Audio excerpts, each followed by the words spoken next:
সকলোকে job update in Assam YouTube চেনেললৈ পুনৰবাৰ স্বাগতম জনাইছোঁ। আজি এপ্ৰিল মাহত নতুনকৈ মুকলি হোৱা কেইটামান প্ৰাইভেট ছেক্টৰৰ জব লৈ আহিছোঁ।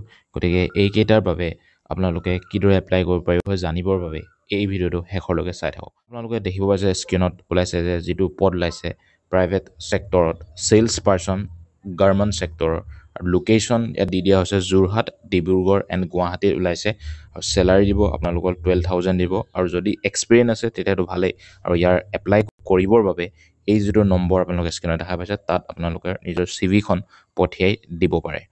ইয়াৰ পিছত দ্বিতীয় যিটো পদ ওলাইছে কমাৰ্চ গ্ৰেজুৱেটৰ বাবে আৰু যিটো চাৰ্টেড একাউণ্টেণ্ট অফিচতে ওলাইছে কমাৰ্চ গ্ৰেজুৱেটৰ যিসকল লোক আছে তাৰ বাবে আৰু লোকেশ্যনটো হৈছে চান্দমাৰি, গুৱাহাটী আৰু ইমেইলটো আপোনালোকে দেখা পাইছে। যদি ইয়াৰ বাবে ইলিজিবল হয় এই ইমেইলটোত আপোনালোকৰ CV পঠিয়াই দিব পাৰে বা এই যি নম্বৰ কণ্টেক্ট নম্বৰ দিয়া আছে তাতো আপোনালোকে কণ্টেক্ট কৰিব পাৰে এই পদটো এপ্লাই কৰিবৰ বাবে।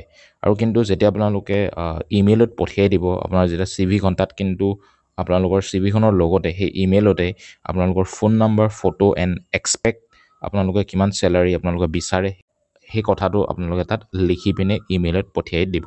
যিহেতু ইয়াত এনেধৰণৰ লিখিবলৈ ইয়াত কোৱা হৈছে এই পদটো এপ্লাই কৰি। 3 নম্বৰ যিটো পদ ওলাইছে GSR হস্পিটেলিটিত ওলাইছে একাউণ্টেণ্ট ভেকেঞ্চি ওলাইছে, যিটো ছিনিয়ৰ একাউণ্টেণ্ট এজন ওলাইছে আৰু জুনিয়ৰ একাউণ্টেণ্ট এজন ওলাইছে।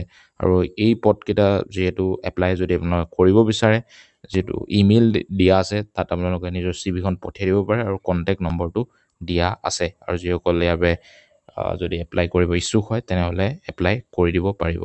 4 নম্বৰ যিটো পদ ওলাইছে ফিল্ড এক্সিকিউটিভ বিচৰা হৈছে, যিটো এৰিয়া হৈছে গুৱাহাটী, বৰপেটা, বকো, ৰংগিয়া, যোৰহাট, মিৰ্জা আৰু গহপুৰত বিচৰা হৈছে।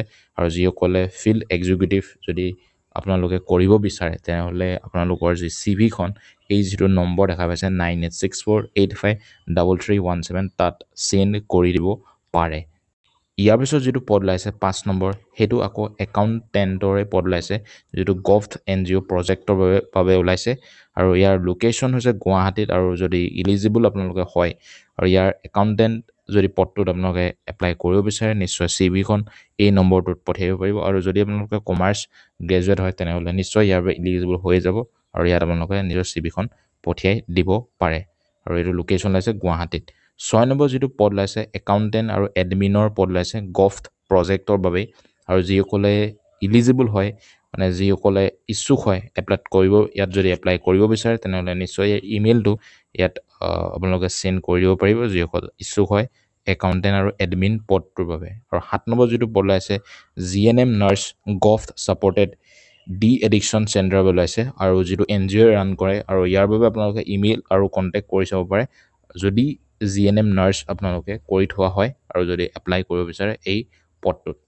ইয়াৰ পিছত 8 নম্বৰ যিটো পদ ওলাইছে হোটেল ষ্টাফ বিচৰা হৈছে আৰ্জেণ্টলি, একাউণ্টেণ্ট এজন বিচৰা হৈছে, মেইল হয় আৰু এক্সপিৰিয়েঞ্চ যদি আপোনালোকৰ 2 বছৰ থাকে তেতিয়াহ'লে বেছি ভাল। আৰু নিজৰ কিন্তু ভেহিকেল আপোনালোকৰ থাকিব লাগিব যিজন একাউণ্টেণ্টে যিটো একাউণ্টেণ্ট পদটো যদি আপোনালোকে এপ্লাই কৰিব বিচাৰে। ইয়াৰ পিছত হাউচকিপিং ষ্টাফো বিচৰা হৈছে আৰু 1 year এক্সপিৰিয়েঞ্চ লাগিব। ইয়াত ফ্ৰেছাৰ কিন্তু ইয়াৰ বাবে ইলিজিবল নহয়। আৰু যিটো আপোনালোকৰ যি CVখন এই যি স্কেন দেখা পাইছে এই ইমেইল IDটোত আপোনালোকে চেণ্ড কৰি দিব পাৰিব। একাউণ্টেণ্ট আৰু যিটো হাউচকিপিং ষ্টাফ পদটো ওলাইছে তাত যদি এপ্লাই কৰিব বিচাৰে নিশ্চয় ইমেইল IDটোত আপোনালোকৰ CVখন পঠিয়াই দিব পাৰিব আৰু কণ্টেক্ট নম্বৰটো দিয়া আছে আপোনালোকে তাতেও কণ্টেক্ট কৰিব পাৰে।